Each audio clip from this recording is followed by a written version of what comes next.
could become the middle seat of the worst car ride imaginable. Up north, Justin Trudeau's looking to turn the maple leaf on Canada's flag into a communist hammer and sickle, which shouldn't be a surprise since he's a longtime admirer of China and having totalitarian control over your people. Listen. There's a level of admiration I actually have for China because their basic dictatorship is allowing them to actually turn their economy around on a dime. Well, now Justin is getting his chance to play dictator. His administration has not hid their contempt for the protests going on in Ottawa. Since late last month, truckers have turned the city into a parking lot for their big rigs as they demand the return of their freedom stolen away by Trudeau. But instead of talking or sympathizing with them, Canada's Prime Minister has decided to go after him. Trudeau is bullied into action by a fearful Joe Biden, who was worried this freedom display would make its way south of the border.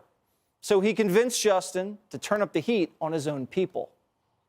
The federal government has invoked the Emergencies Act to supplement provincial and territorial capacity to address the blockades and occupations. The police will be given more tools to restore order in places where public assemblies can constitute illegal and dangerous activities. These tools include strengthening their ability to impose fines or imprisonment. Sounds a little extreme for dealing with some truckers who simply turned off their engines. This act that he just used was created for events like natural disasters, civil unrest, and war. You know, real emergencies. It had never been invoked by the Canadian government until now. Think about that. Nothing during the war on terror or the pandemic or the BLM riots last year. Never once did they play the Emergencies Act card. But this week, it's being used to squash political opponents. This is a level of crackdown that would make even Xi Jinping jealous. And Canada isn't just forcing these truckers out of the capital, they're going after their bank accounts too. Watch.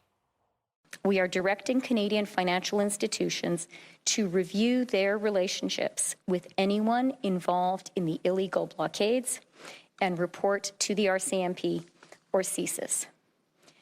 As of today, a bank or other financial service provider will be able to immediately freeze or suspend an account without a court order.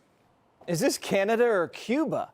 They can freeze your money in your bank account if they think you're supporting civil disobedience and you can't say anything about that or do anything? This is the straight up Soviet Union playbook. I mean, no one's wallet's safe at this point, and it's already started. Reuters just reported that TD Bank froze 2 personal accounts containing over $1 million that was deposited to support the protesters. So they'll take your hard-earned cash, disperse it how they see fit, and then say, you're no better than a terrorist.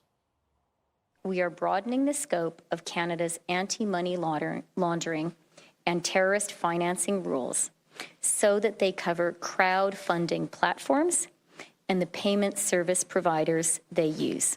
So that's what we're stuck dealing with on one side. And it only gets worse when we turn our attention south to Mexico. When a couple of guys who were up to no good started making trouble in my neighborhood. The border there is turned into a dumpster fire burning out of control. And Biden's policies fanning the flames. Cartels cashing in on his incompetence as they make a fortune trafficking humans into our country and flooding our neighborhoods with drugs and death. Just look at Arizona, where Border Patrol apprehended one man smuggling $85,000 worth of fentanyl into our country. 85 grand worth of poison sitting in one guy's hand. That's a recipe for catastrophe. Fentanyl overdoses have become the #1 cause of death among adults 18 to 45, killing more people than COVID, car accidents, or even cancer. Nearly 80,000 young lives have been stolen by this drug just in the last 2 years. That's enough bodies to fill up the Dallas Cowboys Stadium. But has Joe ever made his way down to the Rio Grande to see this carnage firsthand? Of course not. Maybe he's actually scared of the cartels.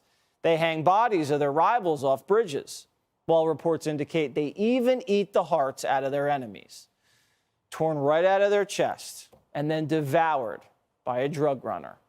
This is actual cannibalism, and our only defense is an incomplete border wall that Biden refuses to finish. Hell, I mean, we can't even safely get avocados out of Mexico without the cartel threatening safety inspectors. It's almost too hard to believe that this is the situation we find ourselves in. Boy, Miss Lemon, this is a pretty bad neighborhood. Ah! Ah! Ah! Oh, I just got tagged. We have to finish the wall in the south and build a fresh one in the north if this keeps up. Or we could just liberate the Canadians from their dictatorship. It's not like America hasn't done that before. There's room for a few more stars on the flag, and we can't have cannibals